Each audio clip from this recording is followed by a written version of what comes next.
আসসালামু আলাইকুম এভরিওয়ান। আজ আমি তৈরি করতে যাচ্ছি ভেটকি মাছের কাটা চচ্চড়ি কিংবা কাটা কষাও বলতে পারেন। তো এখানে আমি 1 কেজি ভেটকি মাছের কাটা নিয়েছি, ভালো করে ধুয়ে পরিষ্কার করে এতে লবণ, হলুদ আর কাশ্মীরি লঙ্কার গুঁড়ো মাখিয়ে রেখেছি। বন্ধুরা, একটা বড় সাইজের আমি পেঁয়াজ নিয়েছি, একটা বড় কাঁচা টমেটো নিয়েছি, আর এখানে 8-10টা কাঁচা লঙ্কা দিয়ে এটাকে লবণ দিয়ে আর জল দিয়ে সেদ্ধ করে রেখেছি। মিক্সিং জারে বেটে নেব। প্যান নিয়েছি, এতে আমি সর্ষের তেল দিয়েছি, তেলটা আমার গরম হয়ে গেছে। এখানে আমি কাঁটাগুলো ভেজে নেব।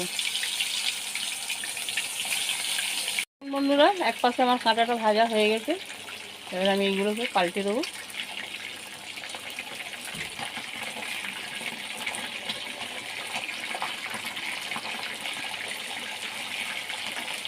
ভাজা হয়ে গেছে, এবার আমি এরকম তুলে নেব। এরকম করে আমি বাকি কাঁটাগুলো ভেজে নেব। বন্ধুরা, একটা কড়া চাপিয়েছি, তাতে আমি মাছ ভাজা তেলটা ঢেলে দিয়েছি। এখানে আমি ওই পেঁয়াজ, টমেটো, কাঁচা লঙ্কা বেটে রেখেছি।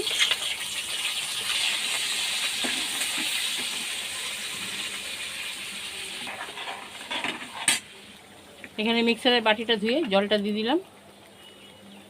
এখানে কিছু মশলা অ্যাড করব।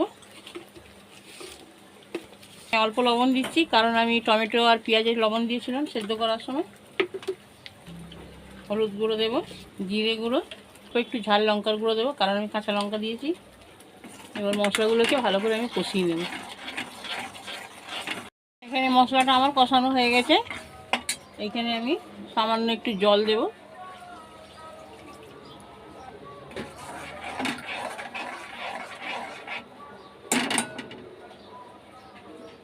এগুলো আমি দিয়ে দেবো।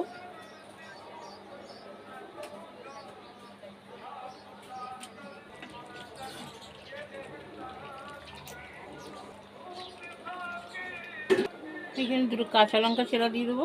এখন ঢাকা দেবো, ফুটলে পরে মাছটা নিচে হয়ে যাবে, তারপর ধনেপাতা দেবো। দেখুন বন্ধুরা, কড়া ঢাকাটা আমি খুলে দিলাম। মাছটা আমার সম্পূর্ণ রেডি।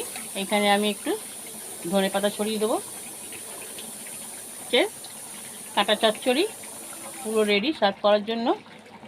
আমার চ্যানেলে যদি আপনারা নতুন হয়ে থাকেন, ইউটিউব থেকে যদি দেখেন, চ্যানেলটিকে সাবস্ক্রাইব করবেন, একটা লাইক, কমেন্ট, শেয়ার করে আমার পাশে থাকার অনুরোধ রইল। আর যদি আপনি ইনস্টাগ্রাম কিংবা ফেসবুক থেকে দেখে থাকেন, তাহলে আমার পেজটিকে ফলো করবেন। আল্লাহ হাফিজ।